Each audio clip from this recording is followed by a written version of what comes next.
I know you guys already know this in in school, but I'm saying that for people who are watching on YouTube to understand how we do it here. But here, let me just jump into President Trump's new updates and get your feedback on them. So here's the first update from President Trump. Again, I'm not going to comment on them as much because I've already done that. I really want to see what you guys have to say. Oh, I forgot that I need to screen share a different way. I forgot I do this differently. Let me do that one more time. Screen share here. There we go. Okay, so now we have it both on school and on YouTube at the same time. Now we have it on YouTube at the same time. All right, so here, let me play this. And likewise with Iran, we've wiped out their Navy, wiped out their Air Force. It's just a question of time. We don't have to rush anything. We have a blockade, which gives them no money, allows them no money. And we just can't it's a very simple thing. Somebody said about policy, we cannot let them have a nuclear weapon because they'd use it. And if that goes off, you want to see a travesty. That would be unbelievable. So we can't let them have a nuclear weapon. And we won't. Yeah, we won't. So most of it was not new. The part that is new is we don't have to rush or anything. Okay, so that was important. That was a new update. President Trump thinks that there's no rushing here. So that was important. I'll tell you why I think that's significant. Going over. Do you really feel in your heart of hearts that you can stop? Wait, stop. Now I share this with school as well. So listen to this part. Do you really feel in your heart of hearts that you can stop Iran from enriching uranium and never build a bomb? Oh, 100%.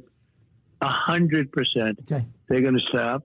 And they told me, the Iranians told me, and I deal with them, and they said that we're going to get the dust. I call it the nuclear dust because it's appropriate. It's easier for people to understand. And we're going to get it. The problem is there's only two countries in the world that can get it, us and China, because nobody has the equipment. Because when we bombed it, it was a total, that I was right, it was a total obliteration. The entire mountain collapsed on top of it.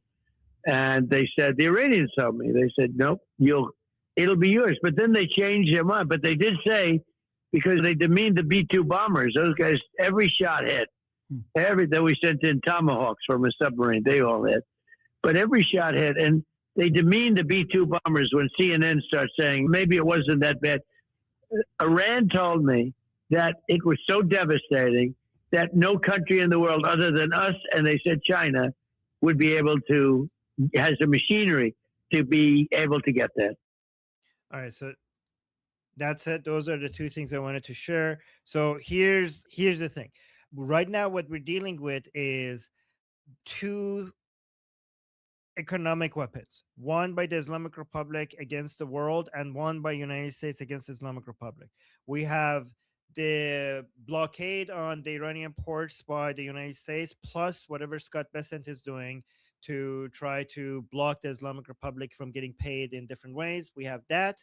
And then we have the Islamic Republic's blockade on the Strait of Hormuz, which is more of it's not a complete blockade. It's just basically harassment of the commercial ships, making it very difficult, not for the United States, because the stock market seems to be doing quite fine, but to United States allies, to Europe, to Japan, to South Korea, but more importantly than all of them, the ones that who are hurting the most, the UAE, Qatar, Saudi Arabia, Kuwait, Bahrain.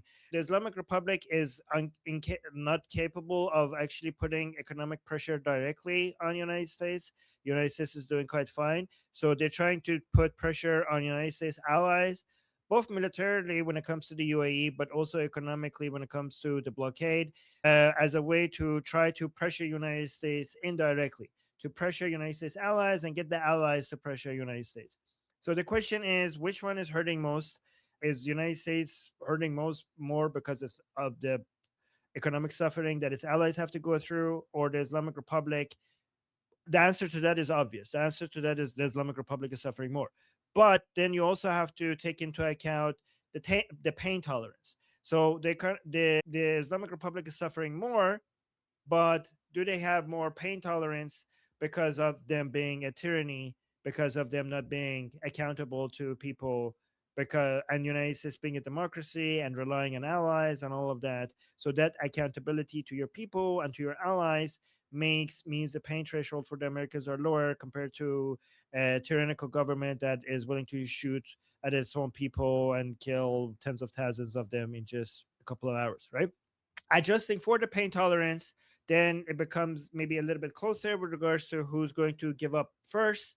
But when President Trump here says we're not in a rush, it suggests that United States can tolerate this for a long time. And we have to do a mathematical calculation at some point when it comes to the level of hurt that the Islamic Republic is experiencing. It would be a great. I think I might do that with Ali in my live stream with Ali later today. I want to go into a lot more detail mathematically, trying to calculate how much the Islamic Republic is hurting and how much of it can they tolerate, right? But President Trump saying that we're not in a rush suggests that time is on the side of United States. Also, President Trump saying that he is 100% sure that the Islamic Republic is going to give up the nuclear dust. I don't know what he is. That a mind game? Is that, I don't know, 3D, 5D, 12D chess, or does he really mean that? Because I don't see the Islamic Republic doing that. So I don't know where that 100% is coming from, unless it's mind games. And you guys let me know what your opinion is. Because again, as we discussed here, there's only three options to get the nuclear dust out. Either the Islamic Republic will surrender and give it up, or that's option one. Option two, United States goes in and takes it by force. And option three is that we have regime change and the new transitional government cooperates with the Americans and gives it up. I can't think of any other options. These are the three options. I guess the fourth option is that you don't take the nuclear dust out, and that would be an obvious defeat for the Americans, right? If we go with the fourth option. So if we want to win, so the only three options, two of them seem very unlikely, not impossible, but unlikely. The Islamic Republic is unlikely to just give up the nuclear dust. We already discussed why. If you don't know, we could ask. And then also the complications of going it and taking it by force makes the second option unlikely as well. So the only option remaining on the table, by excluding other options, would be regime change. So it might seem, based on what President Trump is saying, unless he's basically playing mind games, he seems to still be interested in getting the Islamic Republic to just give it up. I just don't see that happening. I was wondering what you guys think. So I'm seeing that we already have a whole bunch of twos in the chat. So let's go through them. First up to respond, we have Jeffrey. A lot of things moving, right? Army touched on them. President Trump's statements about the real regime remnants' counter proposal being a piece of garbage, that the ceasefires on massive life support and unbelievably weak. It's clear the administration is, both via its signaling and or force posture, is seriously considering it or getting ready to resume Project Freedom Plus. Part of that plus is almost assuredly to engage in active defensive operations that is going to strike all of the stuff in the Strait of Hormuz, regime remnant small boats, like wiping out the Mosquito fleet pretty much in one wave, at least from what I'm seeing. So yeah, you're seeing the continuing ramping up of the multiple avenues of pressure. If indeed it does kick off, I'm pretty sure the Mosquito fleet's going to get wiped out, along with whatever remnant elements that the regime remnants use to hold the Strait of Hormuz hostage. You have some of our allies moving some things down to the strait, albeit very late. I think the timing is very much centered around the summit with the Chinese Communist Party. There's also the issue that we breached one of our nuclear ballistic missile submarines, right, to signal to other people. So, yeah, there's a lot of signals. Donald is done. His patience is over. I think that the regime remnants, should seriously consider individually how willing they are to have their meeting with 72 goats be expedited. Next is Sketch. As we all see, uh, Donald gets very angry if you besmirch the B2 because of the damage they did. All right. He said something very important. We don't have to rush. We don't have to rush. It's not just something external. It's also something internal, because it sends a signal that he doesn't care what Congress says. What does it mean? Why would he say we don't need to rush if there's a 90-day limit? If there's a 90-day limit, what does I don't need to rush me? Because that timer is almost out. He could argue it's a different operation, but that just signals, so, hey, we want to take it to the courts. We'll take it to the courts. That's the signal I'm getting from we don't have to rush. Not just an external signal, but an internal signal. I would say that market's correct. All right. Not the longer this goes the less the world depends on Persian Gulf heavy crude. All right. When another thing that's going to happen, if and well, this will be over eventually, is that UAE is not an OPEC anymore, right?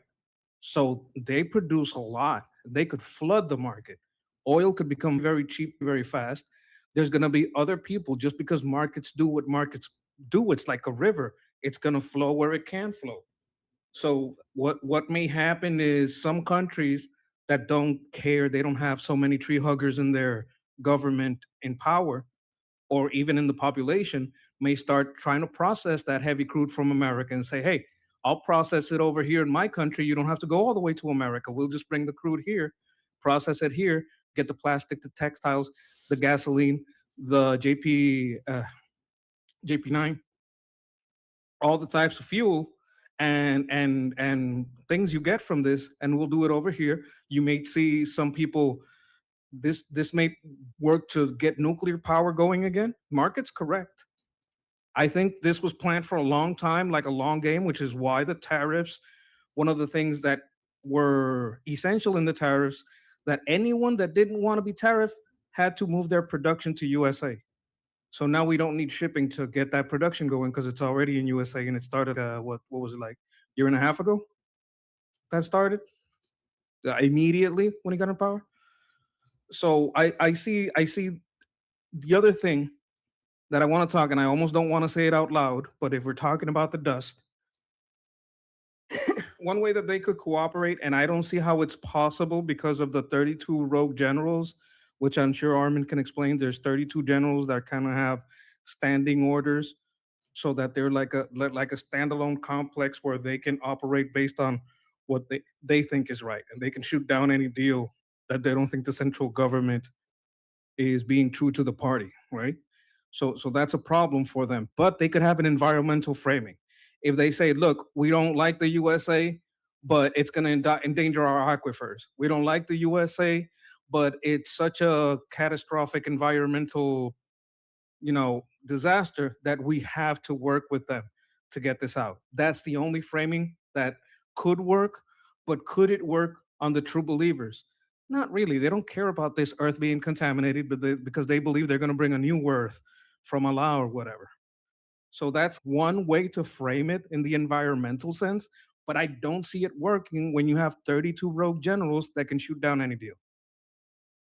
And Yeah, so yeah, that's pretty much what I wait, have to so say if about you that. don't see it working, which I agree with you, then why is President Trump saying, "Oh, 100%, they're 100% they're going to stop"? That's what he said. I believe in the option that you and I agreed on yesterday, that the only way, if you analyze this nuclear dust situation, is regime change, because it would take a long time no matter what, and you can't have an operation go that long.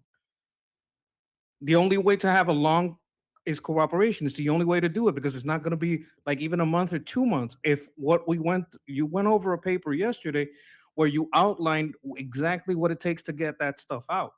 And we're not talking 2 to 3 months. We're talking 6 months, a year, maybe more.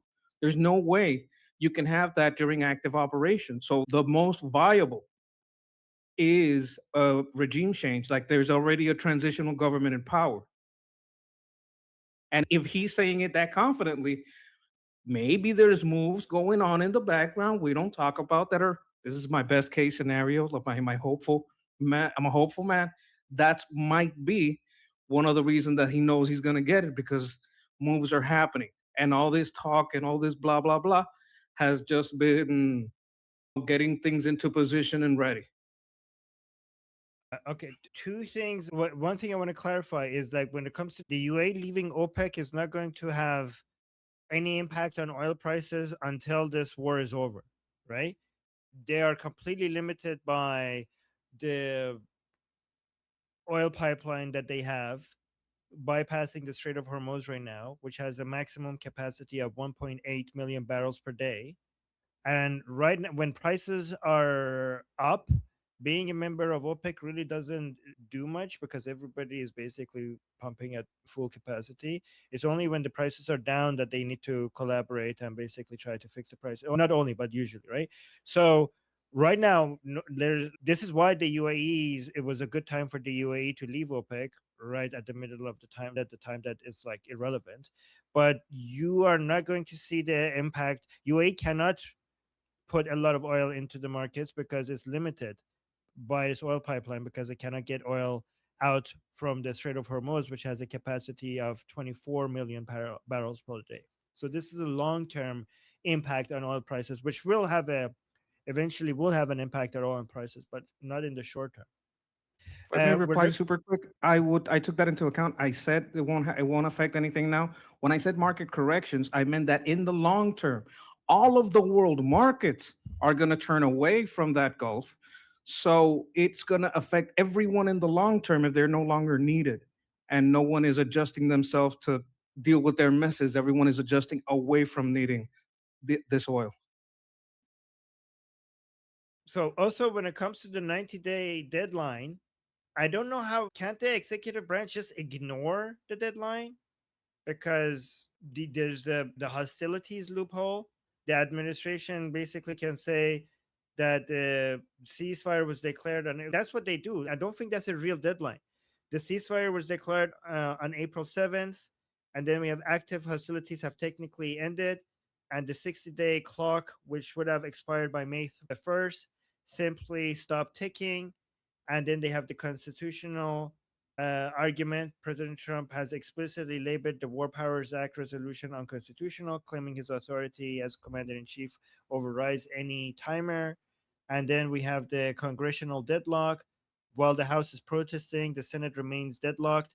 Without a veto proof majority to force a withdrawal, the president can continue the naval blockade and Project Freedom indefinitely. And we also have historical precedent. Past presidents successfully bypass these deadlines by redefining what war actually looks like to avoid legal triggers. So this whole thing, this is not like the real deadline that President Trump is facing if he's meeting any deadline. I think the first deadline to see if it's actually a deadline or not is the midterms. And I don't know if the midterms are going to be able to tie President Trump's hand in any meaningful way or not. But that's the most meaningful timeline that we're looking at. I think the War Powers Act is not going to be a major issue. All right, let's then move to the next.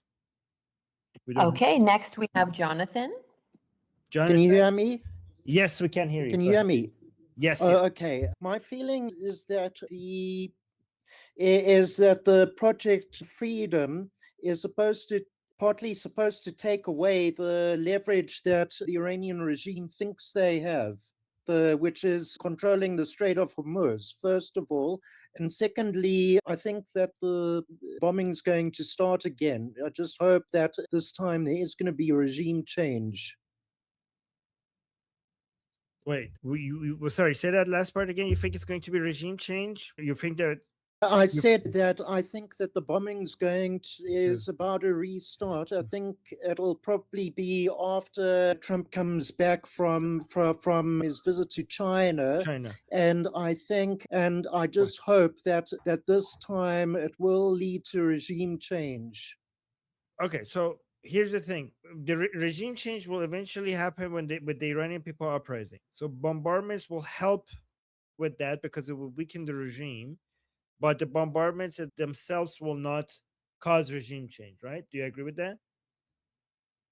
Yes, I understand, but what I'm saying is that I hope that this time it leads to a visible collapse of the regime, which could allow the uprising to happen. Yeah. Okay. So here again, like I'm gonna say this again: the bombardments itself will not cause the regime to collapse, because the regime will be able to survive for as long as it has enough armed fighters to shoot at crowds of Iranian people, right? So even if you break everything apart, even if you suffocate them economically, if you kill so many of their leaders, it will weaken them. But as long as the, they could shoot into arms of the Iranian people while they do their uprising, that by itself means that they could survive. So to again, I'm not saying the bombardments don't help. Obviously, killing regime officials, suffocating the regime, they will all lead to a reduction in the suppressing capacity of the Islamic Republic, which will give the Iranian people an upper hand to do an uprising and basically push the regime off the cliff. All of these bombardments get the regime closer to the cliff, but it will not push the regime off of the cliff. So it's not going to be a collapse of the regime and then an uprising. It's weakening of the regime and then an uprising and then the collapse of the regime.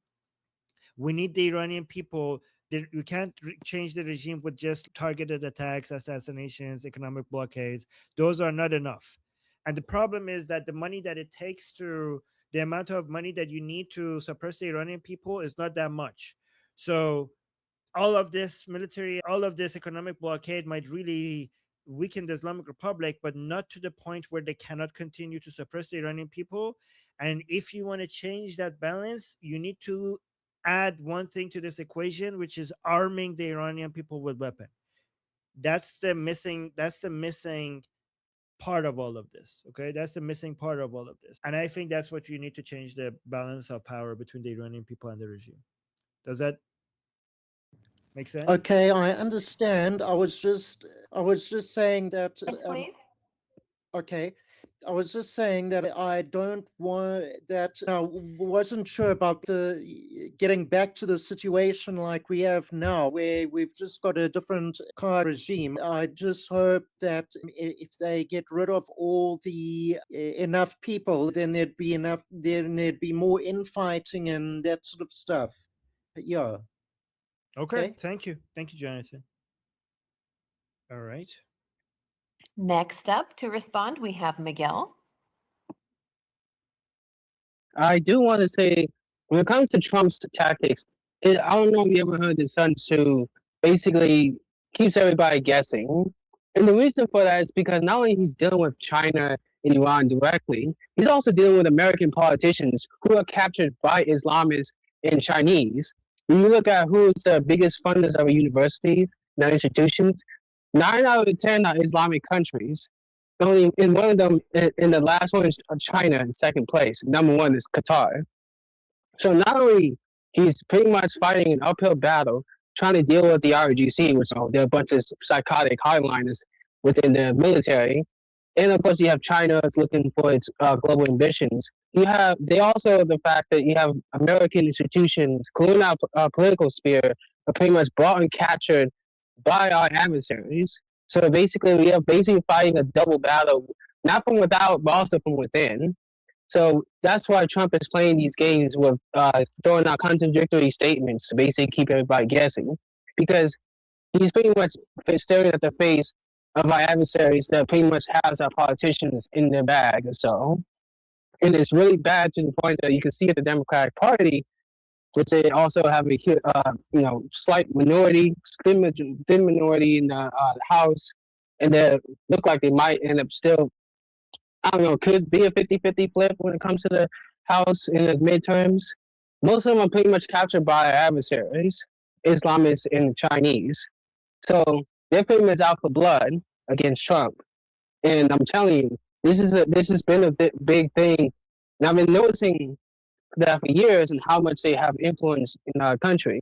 They always complain about Israel influence and all that. Yeah, that could be a valid criticism, but people don't often ignore that Islamists influence our universities the most. Israel doesn't even crack the top 10. It doesn't even crack the top 20 influence. They have none. They have no influence in our colleges.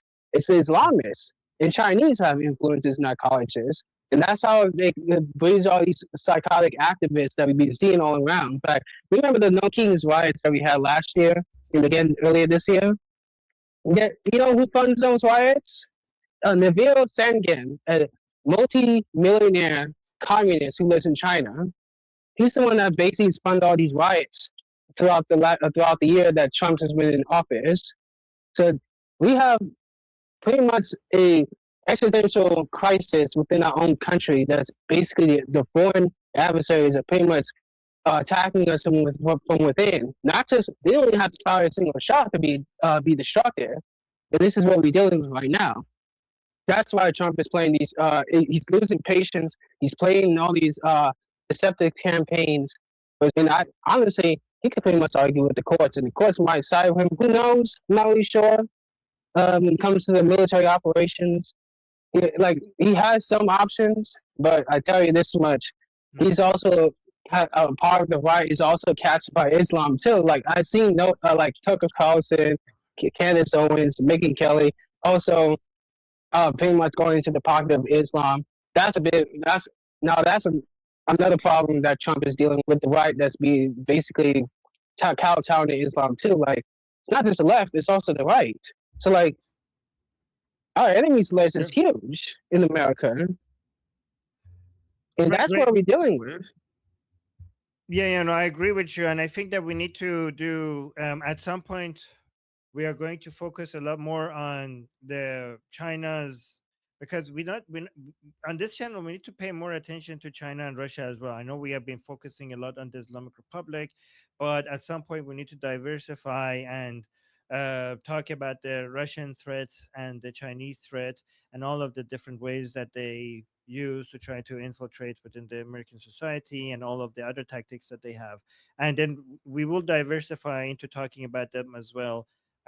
So yeah, and thank you so much, Miguel, for bringing that up because it reminds me that. So guys, if you're by the way, guys, if you're watching this on YouTube, this is the direction that we're going. We're looking at all of the main enemies of all of the values that we support here, all the enemies of liberty, basically. The enemies of liberty are the Islamic Republic, Islamization of Europe, the CCP's influence, Putin's imperialist agenda, all of them, all of the wokeism on the left, wokeism on the right. All of these are the enemies, the main enemies of liberty, and we're going to be dedicating major discussions and videos. And at some point, once our community grows here, we're going to on school. If you go to our community, there's a courses section. At some point, we're going to fill those courses sections with really visually rich, quick videos updating people, for example, with everything they need to know. For example, if they want to know the institutions and the organizations and the way that the China has influence in United States and what they do, there's going to be a 5-minute video about that. There's going to be a 5-minute video about this, and basically we're going to fill that courses, the classroom section of our community with all of these powerful clips that we could have for people to be able to watch them and become updated on them. All right, so who's next? Yep, final to respond is Jose. Okay, I'm just going to tackle the last comment you made about Trump signaling with his comments about negotiating. I personally think he's done negotiating. He's had it, but he's going to continue doing that to keep the ROGC off balance. And for the last week and a half, I've been noticing a trend. It really popped off in the last 2 days that both Rubio and now the Republicans in the Senate that are anti-Trump, that are not 100% with Trump, like the lead Republican in the Senate, are all talking about Cuba. Okay. And I've seen the media ask more questions about Cuba than what's going on in Iran. All right. Now, when I'm thinking about everything that's happening, I literally think that it also works because the Vatican wants him to talk and not kill people. And we know the European Union would rather we talk and not kill people, stop the fighting. So to me, that's all he's doing, just providing him with talking points. Because frankly, the Democrats are more paranoid about losing the midterm elections than they are about what Trump's doing. Yeah, they're going to try to go after him, but they're not going. Come on, today's big news was that ROC was thinking of running for president. Okay. Yeah, Jeff, I agree. That's funny as hell. But yeah, but that's all I had to say. I think that's what it is. He's tweaking, he's giving them both sides what they want to hear, and that's it. Thank you.